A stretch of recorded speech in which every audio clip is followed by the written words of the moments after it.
السلام علیکم طلبہ و طالبات. پچھلی ویڈیو میں ہم نے کیا دیکھا؟ سبق نمبر 6 اردو اور مراٹھی کے ثقافتی رشتے. اب ہم مشقی سرگرمیاں حل کرتے ہیں اور آپ لوگوں سے ریکویسٹ ہے پلیز جتنا جلدی ہو سکے آپ لوگ سارا کچھ ایسے جمع کر کے مت رکھیے، ورنہ ایک دن ایسا ہوگا کہ سڈنلی لاک ڈاؤن ہٹے گا، اسکول اوپن ہوگا اور سارا ہوم ورک آپ کے سر پہ بالکل ایک دم سے آپ پریشان ہو جائیں گے کہ کہاں سے شروع کروں کہاں سے ختم.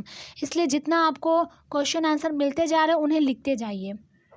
تو ہم دیکھتے ہیں سبق کا بغور مطالعہ کیجیے اور سرگرمیوں کو ہدایات کے مطابق مکمل کیجیے. ذیل کے بیانات میں سے صحیح بیانات کو نقل کیجیے. صحیح غلط پوچھا گیا ہے. تو نمبر 1 کیا ہے؟ سازگار ماحول میں ہندو مسلمان ایک دوسرے کو سمجھنے اور ایک دوسرے کے عقیدوں کا احترام کرنے لگے تھے. صحیح ہے. دوسرا کیا کہا گیا کہ صوفی سنتوں نے ظاہری رنگ ڈھنگ کو روشن کرنے کی سعی کی. غلط ہے. ظاہری نہیں بلکہ باطنی رنگ ڈھنگ کو انہوں نے مجلہ کرنے کی کوشش کی، ایسا سینٹنس آیا ہے کتاب میں. تیسرا کیا ہے کہ یہ غیر مسلم بادشاہ تمام مجرموں کو شریعت کے مطابق سزا دیتے تھے. غلط. تمام مجرموں کو نہیں دیتے تھے، جو مسلمان مجرم ہوتے تھے صرف انہیں دیتے تھے. اس وجہ سے یہ اسٹیٹمنٹ غلط ہے. چوتھا کیا ہے کہ شعر کا ایک مصرع مراٹھی اور دوسرا مصرع اردو کا ہو تو اسے صنعت تلمیح کا شعر کہا جاتا ہے. صحیح. سنت تکارام مہاراج نے آپ صلی اللہ علیہ وسلم کی عقیدت میں ایک نعت لکھی تھی. عقیدت یعنی محبت. تو اس سے غلط ہے. سنت تکارام نے نہیں لکھی تھی بلکہ سنت ایک نعت نے لکھی تھی. ہم نے پیج نمبر آپ کی کتاب میں 29 پر دیا ہوا ہے. سنت ایک نعت تھے وہ، سنت ایک نعت مہاراج. آگے دیکھیے بہت ہی آسان سوال و جواب ہیں آپ کی کتاب میں، بہت ہی چھوٹے چھوٹے جملوں میں جواب لکھنا ہے. ذیل کی سرگرمیوں کو ہدایات کے مطابق مکمل کیجیے. نمبر 1 مہاراشٹر میں مسلمانوں کے بود و باش کے زمانے کا تعین کیجیے. یعنی جو مسلمانوں کا وجود یا ان کا رہائش کون سے زمانے میں پایا گیا اس کا تعین کیجیے، یعنی اس کو بتائیے. تو اس کا جواب کیا تھا؟ 8ویں صدی عیسوی. ہم کتاب میں بھی دیکھ لیتے ہیں اس کا جواب. پیج نمبر شروع میں ہے ایک دم. یہاں سے آپ اس طرح سے لکھ سکتے ہیں کہ مہاراشٹر میں مسلمانوں کے بود و باش کے زمانے 8ویں صدی عیسوی سے پائے جاتے ہیں. اس طرح سے پورا سوال آپ نقل کر کے اتنا جواب لکھ سکتے ہیں کہ 8ویں صدی عیسوی سے پائے جاتے ہیں. تو پہلے کا ہو گیا. دوسرا آپ کی کتاب میں کیا پوچھا گیا ہے؟ بہت آسان ہے یہ کہ صوفیوں اور سنتوں کی روحانی درسگاہوں کے نام لکھیے. تو صوفیوں اور سنتوں کے روحانی درسگاہوں کے نام کیا کیا آئے تھے؟ ہم نے دیکھا تھا پہلے پیراگراف میں پیج نمبر 28 پر خانقاہوں آیا ہے اور مٹھوں آیا ہے. تو یہ جمع آیا ہے، آپ کو واحد لکھنا ہے کہ صوفیوں اور سنتوں کی روحانی درسگاہوں کے نام خانقاہ اور مٹھ ہیں. اس طرح سے پورا سوال نقل کر کے آگے یہ 2 ورڈ جواب میں لکھ دینا ہے. پھر تیسرا کیا پوچھا گیا ہے کہ یہاں پر تیسرا پوچھا گیا ہے کہ جن صنف میں ذکر دم کا تذکرہ ہے اس کا نام لکھیے. تو یہ ایک جملے میں ایک الفاظ میں اس کا جواب ہے، ایک لفظ میں یہاں پر کہ یہاں دیکھیے ایک قدیم دکنی شاعر فرید کے پھگڑی نامے میں ذکر دم کی تعلیم دی گئی ہے. تو آپ کو اس طرح سے نہیں لکھنا ہے. سوال کیا ہے کہ جن صنف میں ذکر دم کا تذکرہ ہے اس کا نام لکھیے. تو جن صنف میں ذکر دم کا تذکرہ ہے اس کا نام پھگڑی نامے ہے. اس طرح سے آپ کو سوال پورا نقل کر کے سیم یہ ایک الفاظ جواب میں لکھ دینا ہے. پھر نمبر 4 کیا پوچھا گیا کہ سبق میں مذکور 4 صوفیوں کے نام لکھیے. تو ہم سبق میں 4 صوفیوں کے نام دیکھ لیتے ہیں کون کون سے ہیں. سب سے پہلے تو یہ ہو گئے صوفی شاعر کون ہو گئے؟ شیخ محمد ایک ہو گئے. پھر دوسرے کون ہو گئے؟ یہاں پر دیکھیے پوچھا ہے یہاں پر سید امین، یہ بھی صوفی شاعر ہو گئے. پھر شاہ تراب چشتی 3 ہو گئے. پھر اسی طرح خواجہ بندہ نواز گیسو دراز رحمۃ اللہ علیہ.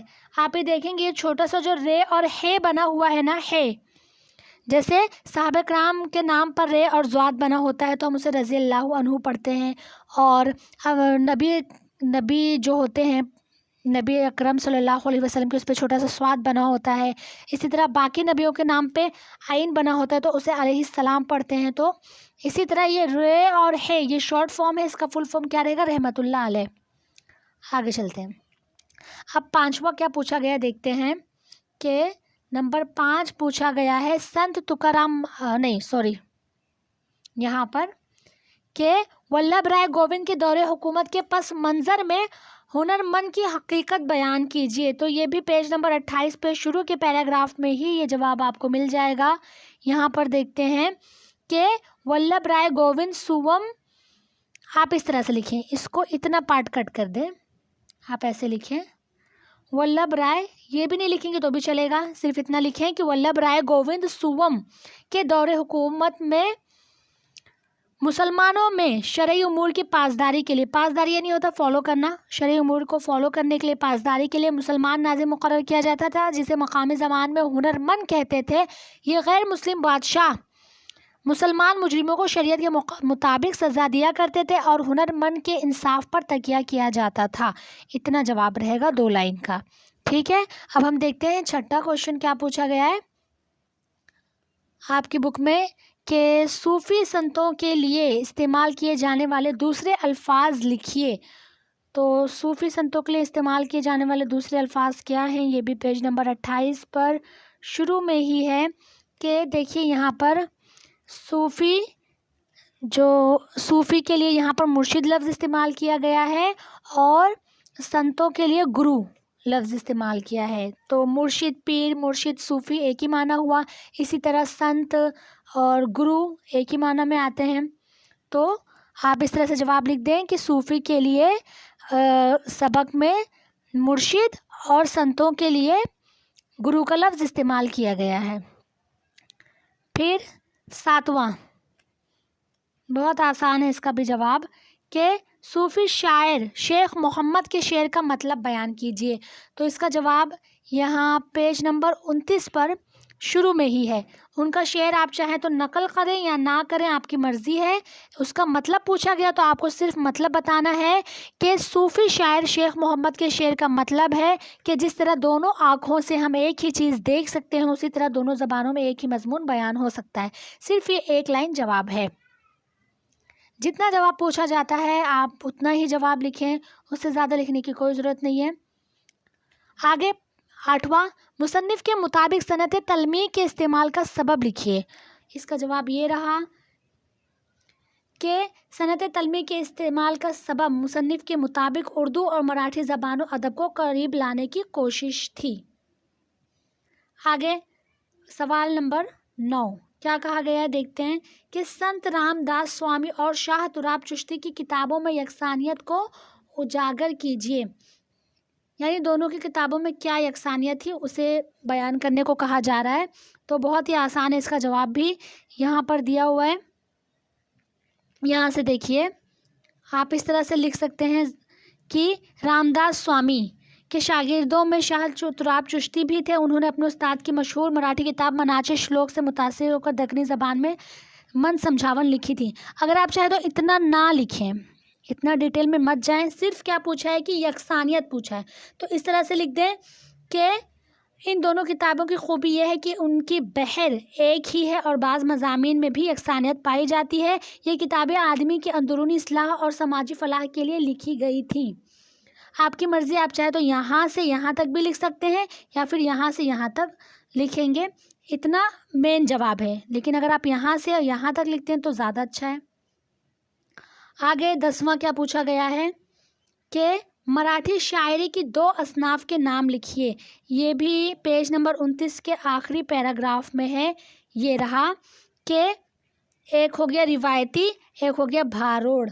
ये क्या है? मराठी शायरी की 2 शेरी असनाफ हैं। आगे के मराठी ज़बान के अव्वलीन नातगो शायर का नाम लिखिए। शायर का नाम अव्वलीन नातगो, तो हमने पेज नंबर 29 पर देखा था सबक में। आपने पूरा सबक अगर सुना है तो आपको फटाफट जवाब आएगा कि जो थे महाराज एकनाथ महाराज था उनका नाम। संत यहाँ से देखिए कि मराठी संत शायर एकनाथ महाराज की मराठी, उन्होंने रसूल अकरम सल्लल्लाहु अलैहि वसल्लम पर सबसे पहले एक नात लिखी थी। ये आप इस तरह से पूरा जवाब लिख सकते हैं कि मराठी ज़बान के अव्वली नात गो शायर का नाम संत एकनाथ महाराज है। इस तरह से पूरा जवाब आपको लिखना है। 12वां चक्की नामे के लिए मराठी इस्तिलाह लिखिए, यानी चक्की नामा ये जो लफ्ज़ है ये उर्दू का है, मराठी में इसके लिए क्या लफ्ज़ आया है वो पूछा गया है। तो मराठी में उसके लिए आया है ज़ाते गीत। ठीक है, अब क्या पूछा गया है कि 13वां सवाल कि उस मजहबी ख्याल को बयान कीजिए जिसकी अमली ताबील फुगड़ी का खेल है। इसका जवाब यहाँ पर है, यहाँ से आप लिखेंगे कि फ़कीरुल्लाह शाह ने, अलबत्ता को कट कर दें, कि फ़कीरुल्लाह शाह ने अपने फुगड़ी नामे में कहा है कि जिस तरह फुगड़ी के खेल में हाथों के छूट जाने और पैरों के डगमगा जाने से दूर फेंके जाने का खदशा रहता है, उसी तरह सिराते मुस्तकीम पर चलते हुए नफ्स और शैतान के वसवसों से पाँव डगमगा जाएं और अल्लाह की रस्सी हाथ से छूट जाए तो दोज़ख के अमीक गड्ढे में गिर जाओगे। तो ये क्या है, मजहबी ख्याल है जिसकी अमली ताबीर यानी जिस पर अगर अमल किया जाए तो वो फुगड़ी का खेल है। आगे क्या कहा गया कि ग्रोह अलिफ में मुसन्निफिन के नाम दिए हुए हैं और ग्रोह बे में किताबों के नाम है, मुनासिब जोड़ियाँ लगाई। तो सैयद अमीन ने क्या लिखा है, मजजूबुस सालिकीन, ये सैयद अमीन ने लिखा है। संत रामदास ने लिखा था मनाचे श्लोक। ठीक है, सैयद अमीन ने मजजूबुस सालिकीन, इन्होंने मनाचे श्लोक। फिर शाह तुराब चिश्ती ने क्या लिखा था, मन समझावन, अपने उस्ताद का मनाचे श्लोक का ही सेम उन्होंने उर्दू में तर्जुमा करके लिखा था।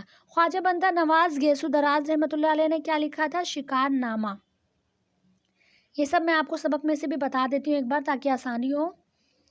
कि सैयद अमीन ने जो लिखा मजजूबुस सालिकीन वो यहाँ पर है, ये रहा सैयद अमीन मजजूबुस सालिकीन। फिर रामदास ने जो लिखे वो मनाचे श्लोक है।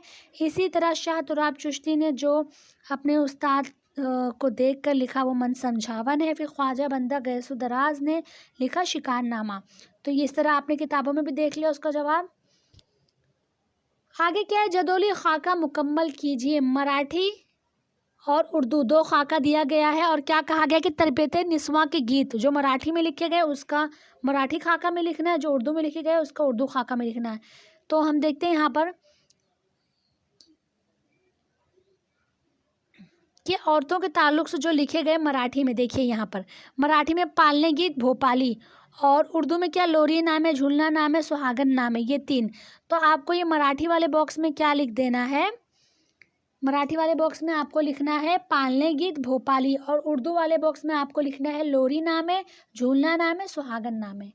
क्या कहा गया कि झेल के लफ्ज़ों के हम माना लफ्ज़ सबक से तलाश करके लिखिए। रिहाइश, मजहबी इबादत और ताज़ीरात, जायद, कमी होना या ना होना, हक़ी लगाना, पीर। तो मैं आपको बता देती हूँ कि रिहाइश पहले पैराग्राफ में ही आया है। रिहाइश के हम माना अल्फाज आपके सबक में पेज नंबर 28 पर है, बोदोबाश यानी रिहाइश। इसी तरह क्या था दूसरा, मजहबी इबादत और ताज़ीरात के लिए शरीयत व हम माना लफ्ज़ है। जायद का हो गया मुस्तज़ाद, यहाँ पर मुस्तज़ाद जायद का हम माना लफ्ज़। और पीर का क्या हो गया, मुर्शिद, पीर का मुर्शिद। यानी मैंने आपको कौन कौन सा बताया, देखते हैं। रिहाइश का मैंने बताया आपको बोदोबाश, इसका शरीयत और इसका मुस्तज़ाद, पीर का मुर्शिद हम माना अल्फाज आया। हक़ी लगाना और कमी होना या ना होना, ये दोनों लफ्ज़ के हम माना अल्फाज सबक में नहीं आए हैं और मैंने उर्दू डिक्शनरी में बहुत ढूंढा, इसके लिए कोई हम माना अल्फाज मुझे नहीं मिले। तो जो नहीं मिला है उसे छोड़ें और जितना मिला है उसे लिखें, आगे बढ़ें। फिर पूछा गया कि खाली चौकोन मुकम्मल कीजिए। मुसलमान नाज़िम हमने देखा उन्हें हुनरमंद कहते हैं, तो आपको यहाँ पे हुनरमंद लिखना है। दूसरा है मराठी सूफ़ी शायर, तो हमने पेज नंबर 29 पर देखा था मराठी सूफ़ी शायर का नाम शेख मोहम्मद है, तो आप यहाँ पर फिल करेंगे शेख मोहम्मद। फिर मराठी संत शायर कौन है, मराठी संत शायर हैं संत एकनाथ महाराज। मरसिया मराठी अदब में, मरसिया को मतलब मराठी अदब में क्या कहा गया है, रिवायती और रमज़िया नज़में, रमज़िया नज़मों को कहा गया है भारोड़। नाग पंचमी का खेल फुगड़ी, फुगड़ी नामे की तालीम क्या थी? जिक्र दम। 8वां क्या? चक्की पर गाए जाने वाले गीत, तो जाते गीत हमने अभी देखा। फिर कहा गया है कि हिंदुस्तानी तहजीब व सकाफत और सूफी संतों की तालीम की रोशनी में दर्ज झेल बयानात का इस्तेहसान कीजिए। तो मैंने आपको बताया था कि इस्तेहसान के माना क्या होते हैं? अच्छा करना, उम्दा करना।